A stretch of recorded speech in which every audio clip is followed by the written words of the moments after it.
Yo, what up? Papalit tayo ng chain para dito sa ating Pantraclo. For sale to guys. 7.5, ay hindi, 7K lang. Kasama tong TP Chromo, TP headset.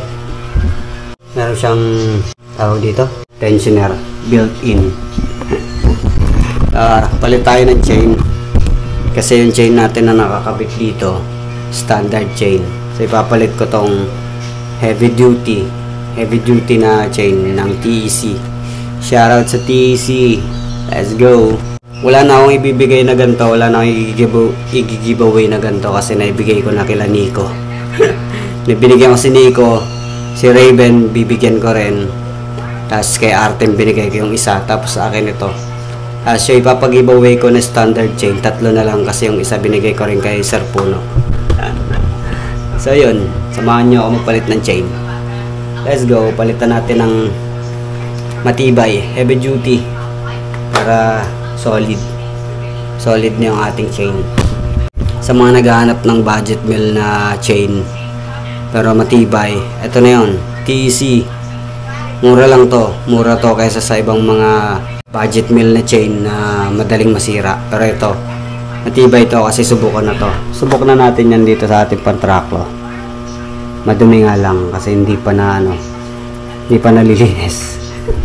Let's go. Ito na yung lumang chain natin. Tumagal to ng ilang months ba, basta matagal din. Pero tingnan nyo, hindi siya nangalawang. Never pa siyang nangalawang kasi magamit ako ng lube. Ito pala yung ginagamit kong lube sa mga nagtatanong ng lube. Pero ito naman ay may anti-rust, pero hindi ibig sabihin hindi na siya mangangalawang pa rin siya, pero medyo mahaba yung lifespan niya para mangalawang dahil nga meron siyang anti-rust. Meron na siyang yung mga anti-rust na chain, ilalagyan ng mga coating para mas matagal kalawangin, no? Hindi ko alam kung ano mga nilalagay nilang coating doon. Tingnan nyo na lang sa Google. So ito, natanggal ko na yung luma. Lalabas natin yung bago, ang ating TEC unbox. Ay gago, sorry po. Yan o. Sheesh! Bagong bago, mahaba. At ang kagandahan dito, yung link niya ganito, katulad ng mga link ng Izumi. So madali lang siyang tanggalin, madali siyang ikabit.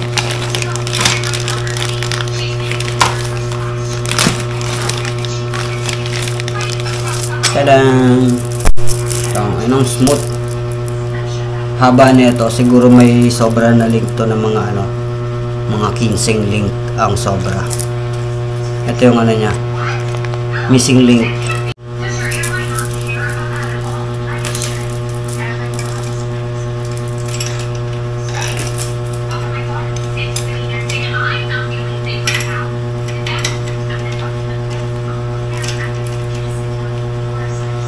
Tingnan nyo kung gaano kahaba eh. Tingnan nyo kung gaano kahaba yung sobra.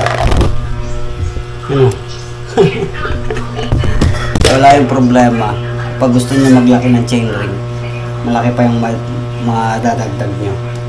Ito yung gamit kong chain cutter. Napakatibay na ito at madaling gamitin. Nabili ko siya sa Decathlon. Yan o, nakalagay Decathlon. Mas matibay ito kaysa sa mga normal na nabibili sa Shopee o sa labas, kasi yung iba nun madaling masira. Pero ito, heavy duty, sobrang tagal masira, sobrang dali lang din niya gamitin. Tapos na, nakabit na natin. Ito na ang finished product, pero hindi ko pa nalalagay sa pinaka chain ring kasi kailangan po natin luwagan to para may pasok siya doon. Pero ganda niya, no? Solid na ito. TEC chain, solid niyan guys. So hindi muna tayo maglalagay ng lube kasi meron naman tong lube na nung nasa plastic pa siya, no? So di muna natin kailangan maglagay ng lube. Kapag nawala na lang yung lube, saka tayo maglalagay ulit. Importante yung lube kasi para hindi rin tumulis yung mga crank, yung mga chain ring nyo, no? Tsaka pag tumulis kasi yan, mapuputulan kayo ng chain kahit gaano pa katibay yung chain nyo. Mapuputulan kayo ng chain pag hindi kayo naglalagay ng lube.